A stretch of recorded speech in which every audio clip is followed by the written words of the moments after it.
சற்று முன்பு கிடைக்கப்பெற்ற ஒரு அதிமுக்கியமான மற்றும் பரபரப்பான தகவல் ஒன்று மக்களே. காணொளியை முழுமைக்கும் பாருங்க. தாவேகாவிற்கு தேடி வந்த புதிய கூட்டணி அதிர்ஷ்டம்.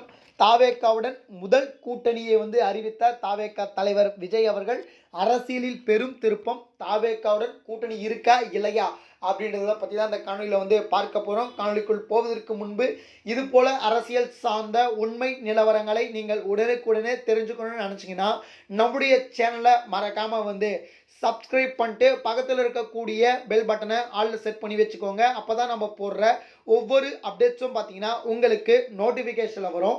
இப்போ வாங்க வீடியோக்குள்ளே போயிடலாம். அதாவது 2026 சட்டசபை தேர்தல் வருவதற்கு இன்னும் ஒரு சில மாதங்களே இருக்கக்கூடிய சூழ்நிலை தற்பொழுது தேர்தல் களம் அனல் பறக்க ஆரம்பித்திருக்கிறது. இந்த ஒரு சூழ்நிலை தமிழகத்தில் நான்முனை போட்டி என்பது பார்த்தீங்கன்னா இருக்கும் போது குறிப்பாக பார்த்தீங்கன்னா அதிமுக ஒரு பக்கமும் திமுக கூட்டணி ஒரு புறமும் நான் தமிழர் கட்சி வழக்கம் போல தனித்து போட்டியிடுவதற்கான வாய்ப்புகள் இருக்குது. தாவேகாவுடைய நிலைப்பாடு என்ன அப்படின்னு சொல்லிட்டு ஏகப்பட்ட கொஸ்டின்ஸ் வந்திருக்கு. தாவேகாவுடன் கூட்டணி இருக்குதா, தாவேகாவுடன் வேற எதனா கட்சி கூட்டணிக்கு போகிறதுக்கான வாய்ப்புகள் இருக்கா அப்படின்னு சொல்லிட்டு ஏகப்பட்ட கொஸ்டின் கேட்கப்பட்டிருக்கு. குறிப்பாக நிறைய பேர் என்ன சொல்கிறாங்கன்னா அதிமுகவுடன் கூட்டணி வச்சா நல்லா இருக்கும், அப்புறமா இல்லைனா பாமகவுடன் தாவேகா கூட்டணி வச்சா நல்லா இருக்கும் அப்படின்ற மாதிரிலாம் சொல்லிட்டு இருக்காங்க. இப்போ இருக்கக்கூடிய கரண்ட் சுச்சுவேஷனில் தாவேகா யாருடன் கூட்டணி வகுக்க முடியும், அப்படி இல்லைனாலும் தாவேகா தனித்து போட போகிறாங்களா அப்படின்னு சொல்லிட்டு ஒரு மிகப்பெரிய ஒரு எதிர்பார்ப்பு இருக்கக்கூடிய சூழ்நிலை. தாவேகாவுடைய தற்பொழுது நிலவரப்படி பார்த்தீங்கன்னா 234 தொகுதிகளும் பார்த்தீங்கன்னா தாவேகா தனித்து போட்டியிடுவதாக பார்த்தீங்கன்னா தாவேகா தலைவர் விஜய் அவர்கள் பார்த்தீங்கன்னா அறிவித்திருக்காரு. ஆனால் கூட்டணிக்கு கட்சிகள் வந்தால் சேர்ப்பதாக பார்த்தீங்கன்னா முடிவில் தான் இருக்கிறாங்க. ஆனால் பார்த்தீங்கன்னா ஒன்று அதிமுக வருவதாக பார்த்தீங்கன்னா பேச்சுவார்த்தை போயிட்டு இருந்தது. மக்கள் நிறைய பேர் எதிர்பார்த்துட்டு இருந்தாங்க. இன்னொன்று தேமுதிக உள்ள வரத்துக்கான சான்சஸ் இருக்குது அப்படின்ற மாதிரி சொன்னாங்க. ஆனால் தேமுதிக திமுக கூட்டணிக்கு போயிட்டாங்க.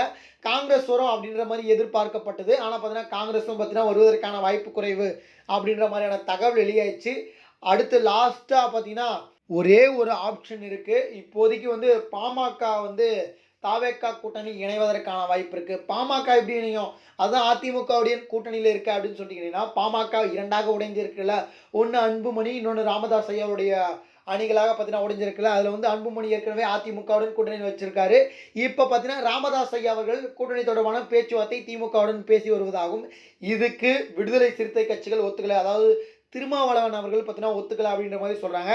கடைசி ஆப்ஷனாக பார்த்தீங்கன்னா வேறு வழியே கிடையாது. அதாவது அதிமுக பக்கமும் போட முடியாது, முட்டுக்கட்டு. இங்கே திமுக பக்கமும் முட்டுக்கட்டு. இன்னொன்று தாவேகா வருவதற்கான வாய்ப்புகள் இருப்பதாக சொல்லப்படுகிறது. ஒரே ஒரு பெரிய கட்சி பாமக வருவதற்கான வாய்ப்புகள் இருப்பதாக சொல்கிறாங்க. அதை நம்ம பொறுத்து தான் பார்க்க வேண்டும். இல்லைனா 234 தொகுதிகளிலும் பார்த்தீங்கன்னா தாவேகா தனித்து போட்டியிடும். மக்கள் உங்களுடைய ஆதரவை நீங்கள் யாருக்கு கொடுக்க போகிறீங்க அப்படின்னு சொல்லிட்டு நீங்கள் சூஸ் பண்ணிக்கோங்க, சரிங்களா. அதாவது ஒரு மாற்றத்துக்கான அரசியலாக பார்த்தீங்கன்னா நீங்கள் பார்க்குறீங்கன்னா கண்டிப்பாக தாவேகாவுக்கு ஓட்டு போடுங்க, சரிங்களா. இல்லை மறுபடியும் அதிமுக திமுக வந்தாலும் எனக்கு பரவாயில்ல அப்படின்றவங்க உங்களுக்கு பிடிச்ச கட்சிக்கு நீங்கள் ஓட்டு போட்டு போங்க, சரிங்களா. ஓட்டு போகிறது மக்கள் யாருக்குமே தெரியாது. அது மட்டுமே ஓட்டு போகிற கட்சிக்கே தெரியாது. அதனால் பார்த்தீங்கன்னா உங்களுடைய ஓட்டு மொத்தமாக சேஃபாக இருக்கும். அதனால் உங்களுடைய ஓட்டை பார்த்து போடுங்க. ஓகே மக்களே, இது போல் அரசியல் சார்ந்த உண்மை நிலவரங்களை நீங்கள் உடனுக்குடனே தெரிஞ்சுக்கணும்னு நினச்சிங்கன்னா நம்முடைய சேனலை மறக்காமல் சப்ஸ்கிரைப் பண்ணி வச்சுக்கோங்க. நீங்கள் 2026 தேர்தலில் யாருக்கு ஓட்டு போடுவீங்க அப்படின்றத மறக்காமல் சொல்லுங்கள். நன்றி. அடுத்தடுத்த வீடியோவில் சந்திப்போம். நன்றி, வணக்கம்.